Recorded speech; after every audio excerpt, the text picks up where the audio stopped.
Look, I don't think any of us would argue that providing good rental accommodation is absolutely key. And I don't think any of us would argue that insulating is a beneficial thing to do for everyone. But again, these are measures that are sudden. There have been subsidies around, and I think Labor have pulled back. They could have gone a lot further, and we should be grateful for that. But you're absolutely right. People are pulling out of the rental market because it's just getting too hard. So we do have a rental in Wellington. We just sold it, luckily, for that very reason. It used to be, one of the kids was in it, and then they grew up and everything like that. But we got out of the market for exactly the same reason. We could have kept it, but why would you?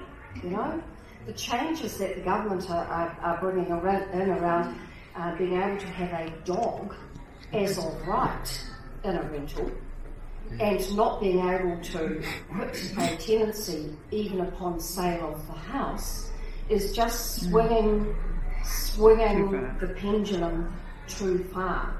I mean, we did manage to get rid of the capital gains tax regime. For those of you who have been chatting today saying, well, what's National doing in opposition?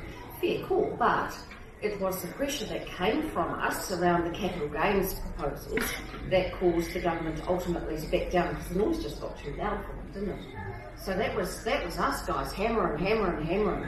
But imagine if the capital gains regime went out of rentals and businesses all came in for businesses. The people going, why? Why would I even have a small business? And then you'd see the doors close. So thank you. Welcome, Jackie. Thank you. I'd like to acknowledge our Mayor. He is setting our city on a path of sustainability and growth, and I'm sure he will look at any regulation that's hindering the growth of our city. He's only one person on the council. There are a lot of people there who are only there for their own benefit, and I ask all councillors to get behind this Mayor.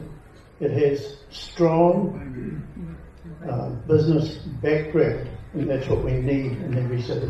Getting on to some of the things that go wrong. That's a really nice thing to say. Yeah.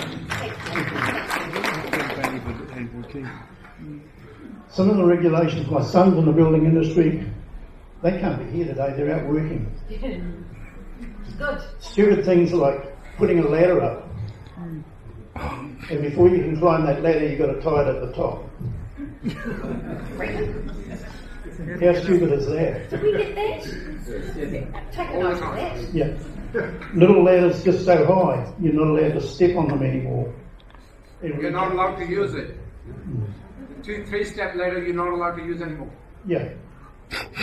Stupid things, stupid regulations. Now, I'm going to ask you to do something, the National Party.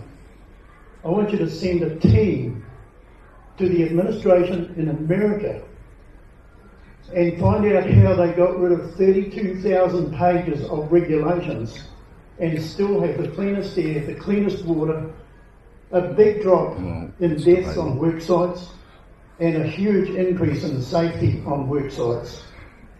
There's some very, very clever people over there, and I think you should liaison with them. We went through this 3 years ago. Was it Tim? And we had a meeting here, it was all recorded to get rid of regulations. It went nowhere. According to today's health and safety regulations, was that the start of that? Yeah, we made I used at age 14 up a tree with an electric chainsaw attached to a black still plugged into the wall, cutting branches out of the tree. No safety boots, bare feet and a t-shirt. But there's a lot of things we need to get rid of to turn our economy on its head. And you can win this next election by going and doing that, like Scott Morrison did in Australia. And others have done, and the American administration the same. They won it on those things. Take our country back for our people. That's what we need. Winston Peters has got a jump on here. He's over there now, talking to the administration. National Party should have had members there too. There's lots more I could say. Our leader was there last week. So was Paul Winners. We got the jump on him. He didn't tell you that. What was your progress? Pardon? What was the progress? A good progress, I understand, a really good understanding of how to win elections. Oh, very good. Yeah. But it's not getting out and it's not getting to us. No, it won't. How do you get there? Thank you for your comments and for your challenge. Thank you for that, because you are absolutely right. There are a number of regulations that we still need to keep the hammer on. And when I first started, I said we didn't get it all right. In fact, here's the thing, no government does. But we now have the luxury, there's only one good thing, only the one good thing about being in opposition, and that's the luxury of being able to sit back and have a look at what is important to us, what is important to you, and what can we do to improve in this case. What can we do to improve the rules and regulations that you folk are working under? I do have to say about workplace health and safety that things have shaken down a bit. We need to have another look at some of the compliance requirements. But around the three-step ladder, we had a bit of a look at that, and there's a few myths around what you can and cannot do.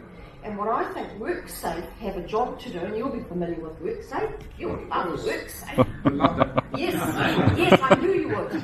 But what WorkSafe need to do, and you'll love WorkSafe too, yes. So what they need to do is put their human faces on when they come out and work with you, and work with you. And I was talking to a lovely lady before the meeting, farmer, right, and there'll be dairy farmers in this room. WorkSafe need to come out to your farms and work with you, not at you. And I think if we can change that culture, I want them all to be like Hamilton City Council with a t-shirt which says, "How can I help you?" on the back. That would be a fine start.